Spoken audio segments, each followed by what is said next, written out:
Rebecca Chen had been living in denial for months, but standing on the sidewalk outside their suburban Phoenix home at 2 in the morning with nothing but a hastily packed duffel bag, she couldn't ignore reality any longer.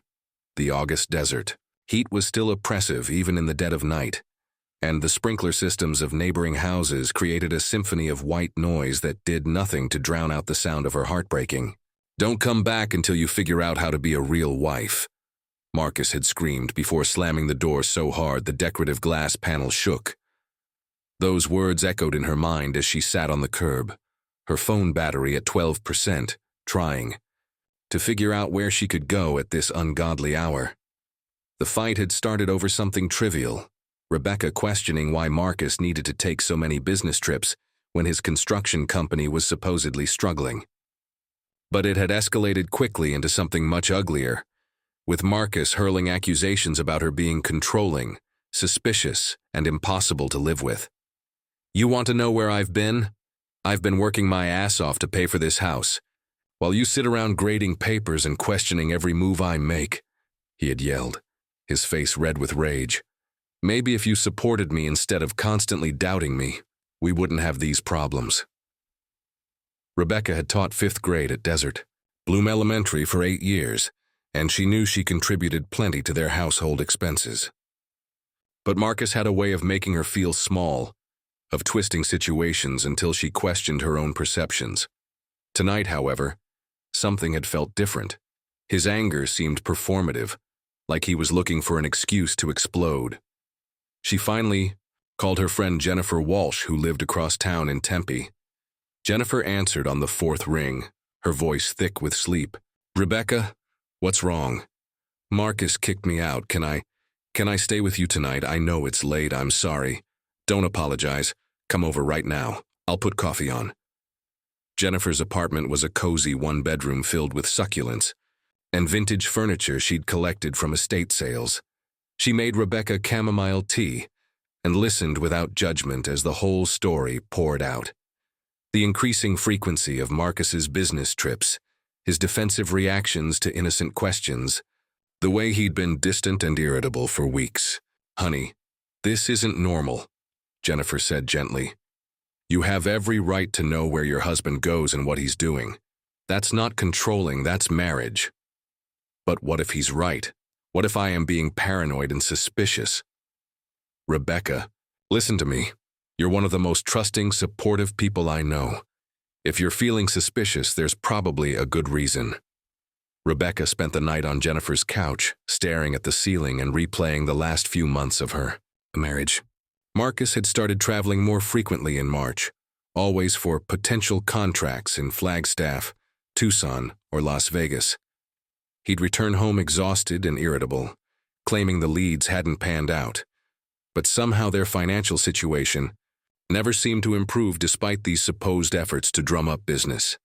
The next morning, Rebecca called in sick to work, something she rarely did, and tried calling Marcus. Her calls went straight to voicemail.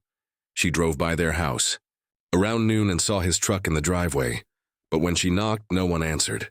"He's punishing you," Jennifer observed when Rebecca returned to the apartment defeated. "Making you sweat it out so you'll come crawling back apologetic and compliant. Maybe I should apologize. Maybe I was being—" "Stop."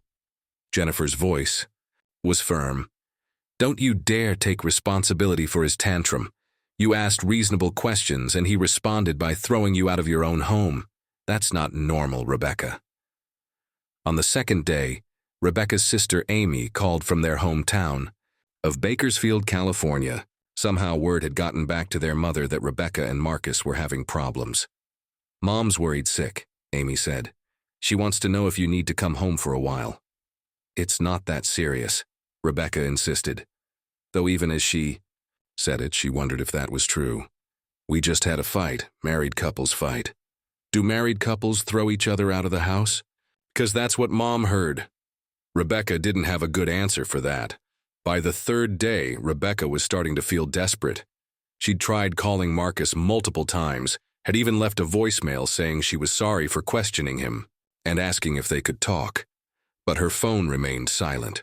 Jennifer had to work late that evening, leaving Rebecca alone with her thoughts and a growing sense that her marriage might be over. That's when she remembered Marcus's old iPhone. He'd upgraded to a new phone about 6 months ago, but had kept the old one for backup, leaving it in their bedroom dresser. Rebecca had never thought to look at it before. She'd always trusted Marcus completely. But sitting in Jennifer's apartment, feeling rejected and confused, she found herself wondering what she might find. She drove to the house around 10 p.m., when she was sure Marcus would be asleep.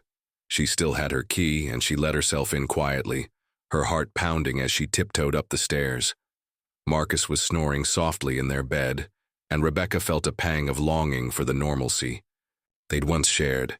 The old phone was exactly where she remembered it, buried under some old chargers and warranty cards in Marcus's dresser drawer. Rebecca slipped it out and crept back downstairs, her hands shaking as she powered it on. The phone still had most of Marcus's old data, including his photo gallery and text messages from before he'd switched devices.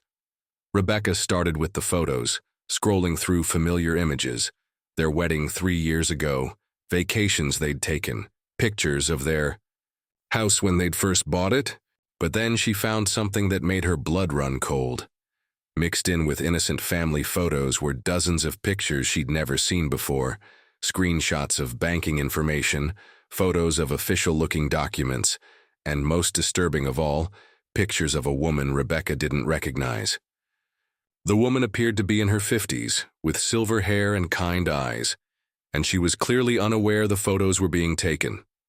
Some showed her at what looked like a grocery store, others getting into a car, a few taken through what appeared to be a restaurant window. Rebecca's hands trembled as she scrolled further. There were more photos of the same woman, along with images of a modest house with a well-maintained garden. But it was the screenshots that made Rebecca's stomach drop. Bank statements.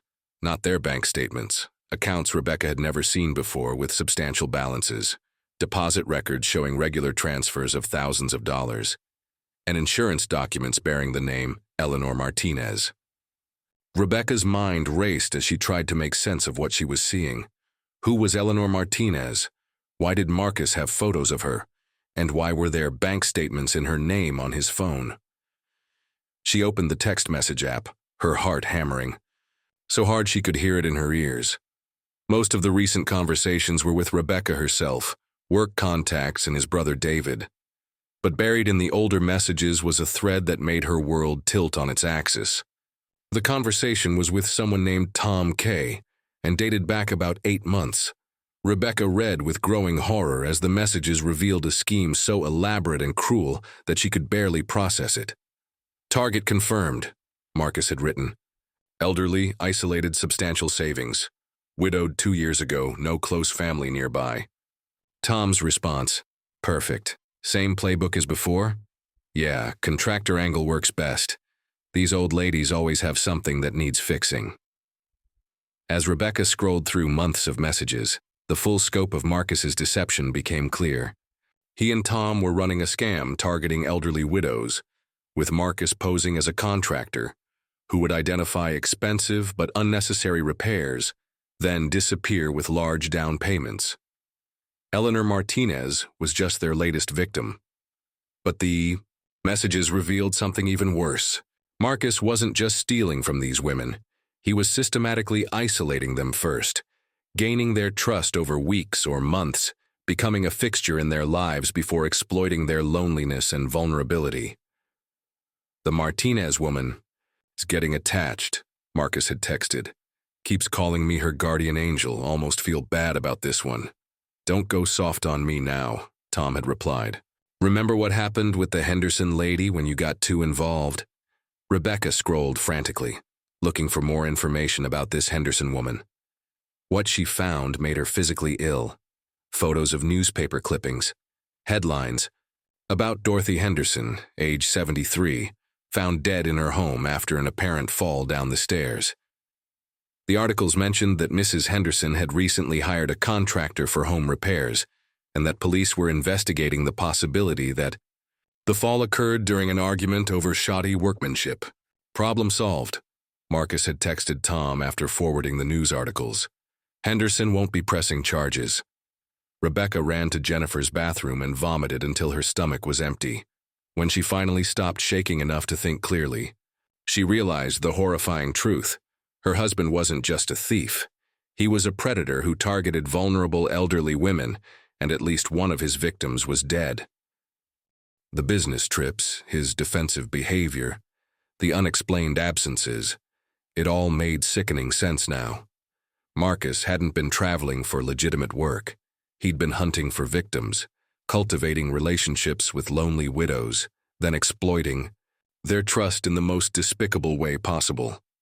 Rebecca thought about Eleanor Martinez, whose kind face she'd seen in dozens of photos.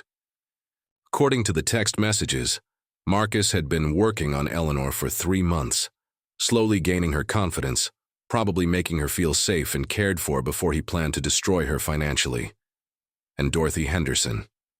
Had Marcus pushed her down those stairs? The text messages strongly suggested he had, and that Tom was somehow complicit in covering it up. Rebecca realized she was holding evidence of crimes that went far beyond theft. She was looking at possible murder, elder abuse and fraud on a massive scale. The man she'd been married to for 3 years, the man she'd shared a bed with and dreamed of having children with, was a monster. Her phone rang, startling her so badly she nearly dropped Marcus's old device. It was Marcus calling, probably having discovered she'd been in the house. "Where the hell are you?" he demanded when she answered. "I know you were here. What did you take?" Rebecca's voice sounded strange to her own ears, hollow and distant. "I know what you've been doing, Marcus." The silence on the other end stretched. For long seconds. "I don't know what you're talking about. Eleanor Martinez, Dorothy Henderson, I found your old phone." She heard Marcus suck in a sharp breath. When he spoke again, his voice had changed completely. Gone was any pretense of confusion or innocence. "Rebecca, you need to listen to me very carefully. You're going to bring that phone back right now, and we're never going to speak about this again. Do you understand me? You killed Dorothy Henderson. That old bitch fell down the stairs because she tried to attack me with a fireplace poker when I asked for my payment. I defended myself." The casual way he said it, the complete lack of remorse, made Rebecca feel like she was talking to a stranger. "And Eleanor? What were you planning to do to Eleanor?" "Eleanor's fine. She's getting exactly what she paid for. Company and home improvements. It's not my fault she's stupid enough to pay premium prices. You're stealing from her. I'm providing a service. These old ladies are lonely, Rebecca. I give them attention, make them feel special, and they're happy to pay for it. It's a victimless crime. Dorothy Henderson is dead. Dorothy Henderson was a crazy old woman who couldn't accept that sometimes contractors need payment up front. That's not my fault." Rebecca realized that Marcus genuinely believed his own justifications. In his mind, he was somehow the victim in all of this. Just a businessman trying to make a living, unfairly persecuted by unreasonable clients and a suspicious wife. "I'm going to the police," Rebecca said. "No, you're not." Marcus's voice turned ice cold. "Because if you do, I'll tell them you were in on it. Who do you think they'll believe, a respected contractor with a clean record, or a bitter wife trying to destroy her husband? I'll say you helped me identify targets through your work at the school. I'll say you were the one who suggested targeting widows because they're more vulnerable." Rebecca felt the world spinning around her. That's insane. No one would believe that, wouldn't they? You've been asking me about my business trips for months. You've been suspicious and jealous. Now suddenly you're accusing me of crimes. Sounds like a woman scorned trying to get revenge. The threat was clear, and Rebecca realized that Marcus had probably thought through this scenario before. He'd been planning his defense, his exit strategy, maybe even his way to implicate her if things went wrong. "Besides," Marcus continued, "you've been living off the money I made from these jobs. You think the mortgage payments came from my legitimate construction work? You think those vacations we took were funded by building decks and installing cabinets? You've been complicit whether you knew it or not." Rebecca felt sick again. Had she been unknowingly benefiting from Marcus's crimes? Had her comfortable life been built on the suffering of elderly women? I want you to bring me that phone right now, Marcus continued. And then we're going to figure out how to move forward from this like adults. Move forward? Rebecca couldn't believe what she was hearing. Marcus, you're a criminal. You've been stealing from vulnerable people. You might have killed someone. I'm your husband, and unless you want to lose everything we've built together, you'll remember that. Rebecca hung up and immediately called Jennifer, who answered on the first ring. I need help, Rebecca said. I found something on Marcus's phone, something terrible. Jennifer arrived 20 minutes later with her boyfriend Derek, who worked as a paralegal at a criminal defense firm in downtown Phoenix. Jesus Christ, Derek muttered as he scrolled through the photos and messages. Rebecca, this is serious. Like federal charges, serious. Elder abuse, wire fraud, possibly murder. What do I do? Rebecca asked. Marcus is threatening to say I was involved if I go to the police. His threats are bullshit, Derek said firmly. These messages clearly show this was his operation with this Tom guy. There's no evidence you knew anything about it. And even if there was, accessory charges are nothing compared to what he's looking at. Jennifer was reading over Derek's shoulder, her face pale. Rebecca, you have to report this. This Eleanor woman, she's in danger right now. Rebecca thought about Eleanor Martinez's kind face in the photos, about Dorothy Henderson lying at the bottom of her stairs, about how many other victims there might have been. But what if he's right? What if I lose everything? What if Eleanor Martinez ends up like Dorothy Henderson? Jennifer countered. Could you live with yourself knowing you could have prevented it? Derek was already pulling up contact information on his phone. I know a detective in the Phoenix PD who specializes in elder abuse cases. Sarah Chen. No relation, I assume. Rebecca shook her head. Different family entirely. Good. Detective Chen is tough but fair. She'll take this seriously and she'll protect you from any retaliation from your husband. At 4 in the morning, Rebecca found herself sitting in a sterile conference room at the Phoenix Police Department, telling Detective Sarah Chen everything she knew, while technicians made copies of Marcus's old phone. Detective Chen was a petite woman in her 40s with sharp eyes and a no-nonsense demeanor. She listened to Rebecca's story without interruption, occasionally making notes, her expression growing grimmer as the details emerged. Mrs. Chen, Detective Chen said when Rebecca finished. The shared surname was just coincidence, but it felt oddly comforting. I need you to understand that what you've uncovered here is part of a much larger investigation. We've been tracking a pattern of elder abuse cases across Arizona, Nevada, and California. Your husband and his associate may be responsible for victimizing dozens of elderly people. Rebecca felt the room spin. Dozens? The good news is that your information gives us exactly what we need to make arrests and protect current victims. The bad news is that your life is about to become very complicated. Detective Chen explained that Rebecca would need to stay away from Marcus and their home until arrests were made. There was a real possibility that Marcus and Tom would try to intimidate or harm her to prevent her from testifying. What about Eleanor Martinez? Rebecca asked. We're sending officers to check on her right now. If she's been victimized, we'll get her connected with resources to help recover her losses. As dawn broke over Phoenix, Rebecca sat in the police station cafeteria, drinking terrible coffee and trying to process the fact that her life had completely imploded in the span of 4 days. A week ago, her biggest worry had been whether Marcus was having an affair. Now she was a key witness in a multi-state criminal investigation. Her phone buzzed with a text from Marcus. Last chance, Rebecca. Bring me that phone, or you'll regret it for the rest of your life. She showed the message to Detective Chen, who immediately had Rebecca's phone number changed and assigned a protective detail. He's panicking, Detective Chen observed, which means he knows his operation is blown. That makes him more dangerous, but it also makes him more likely to make mistakes. 2 days later, Rebecca watched from the window of a safe house as trucks gathered outside her former home. Marcus had been arrested at Eleanor Martinez's house, where police found him in the process of pressuring the 67-year-old widow to sign over power of attorney so he could help her manage her finances. Eleanor, it turned out, had already given Marcus nearly $30,000 for home improvements that were either unnecessary or never completed. She'd also been isolated from her few remaining friends by Marcus's subtle manipulations, convinced that they were jealous of her good fortune in finding such a caring handyman. The investigation revealed that Marcus and Tom had been operating their scheme for over 2 years, targeting widows and widowers across the Southwest. They'd stolen an estimated $400,000 from at least 15 victims, with Dorothy Henderson's death being ruled a homicide after investigators found evidence that she'd been pushed down the stairs during a confrontation over Marcus's fraudulent billing.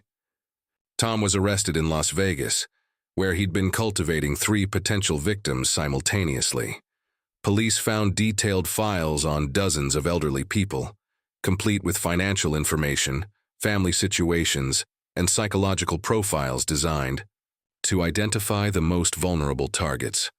Rebecca's divorce was finalized 6 months later, with Marcus signing papers from his jail cell where he was awaiting trial on charges including elder abuse, wire fraud, theft, and second-degree murder. The house they'd shared was sold to pay restitution to his victims, leaving Rebecca with nothing but her savings and the knowledge that she'd done the right thing. She moved into a small apartment in Scottsdale and returned to teaching, finding comfort in the routine of lesson plans and parent conferences. Her students never knew that their quiet, dedicated teacher had been instrumental in bringing down a criminal operation that had terrorized elderly people across multiple states. Eleanor Martinez recovered most of her stolen money and sent Rebecca a Christmas card thanking her for saving my life and my dignity. Dorothy Henderson's adult children, who lived in Oregon, established a foundation in their mother's memory to help elder abuse victims. A year after Marcus's arrest, Rebecca was grading papers in her apartment when she heard a knock at her door. Through the peephole, she saw a woman about her own age holding a bouquet of flowers. "Are you Rebecca Chen?" the woman asked when Rebecca opened the door. "Yes. I'm Patricia Henderson. Dorothy Henderson was my mother." Rebecca felt her throat close up. "I'm so sorry for your loss. May I come in? I wanted to thank you personally for what you did." They sat in Rebecca's small living room, drinking tea while Patricia told her about her mother, a retired librarian who'd loved gardening and had been learning to paint watercolors before she met Marcus. "Mom was so lonely after Dad died," Patricia said. "She kept talking about this wonderful man who was helping fix up her house, how kind and attentive he was. We were actually happy she'd found someone to talk to. I should have figured it out sooner," Rebecca said. "If I'd been paying better attention." "Don't you dare blame yourself," Patricia interrupted. "You were a victim too. He manipulated you just like he manipulated all of us." Patricia pulled out a small wrapped package. "This was Mom's. I wanted you to have it." Inside was a delicate silver bracelet with a charm in the shape of a guardian angel. "Mom believed that angels watched over people," Patricia explained. "In her last phone call to me, she said she'd found her guardian angel in that contractor. She was wrong about who he was, but she was right about angels. You were hers, even if she never knew it." Rebecca wore the bracelet to Marcus's sentencing hearing, where he received 25 years in prison. He never looked at her during the proceedings, never showed any remorse for his victims, never acknowledged the lives he'd destroyed. But Rebecca had learned something important during the long, difficult months of investigation and trial. Sometimes the worst betrayals reveal the most essential truths about who we are and what we're capable of becoming. Standing outside the courthouse after Marcus was led away in shackles, Rebecca felt something she hadn't experienced in years: pride in herself. She'd chosen to do the right thing even when it cost her everything she thought she wanted. She'd protected people she'd never met because it was the moral thing to do, not because it benefited her in any way. Her marriage had been built on lies, but her character had been tested by truth, and she'd discovered that she was stronger, braver, and more resilient than she'd ever imagined. 6 months later, Rebecca was promoted to assistant principal at Desert Bloom Elementary. She used her experience to develop programs educating students about protecting elderly family members from scams and abuse. She never remarried, but she built a rich, meaningful life surrounded by friends who valued her integrity and students who respected her dedication. Sometimes, late at night, she would think about the sliding door moments that had led her to discover Marcus's crimes. If he hadn't kicked her out that night, if she hadn't remembered the old phone, if she'd chosen to protect herself instead of Eleanor Martinez, how many more people would have suffered? But Rebecca had learned that courage isn't about not being afraid. It's about doing what's right despite the fear. And every time she looked at Dorothy Henderson's guardian angel bracelet, she was reminded that sometimes the most important battles are fought not for ourselves, but for people we'll never meet. People who need someone to stand up for them when they can't stand up for themselves. The truth had cost Rebecca her marriage, her home, and her financial security, but it had given her something far more valuable. The knowledge that when it mattered most, when the choice was between comfort and conscience, she'd chosen correctly. And in a world full of Marcus Chens preying on the vulnerable, that made all the difference.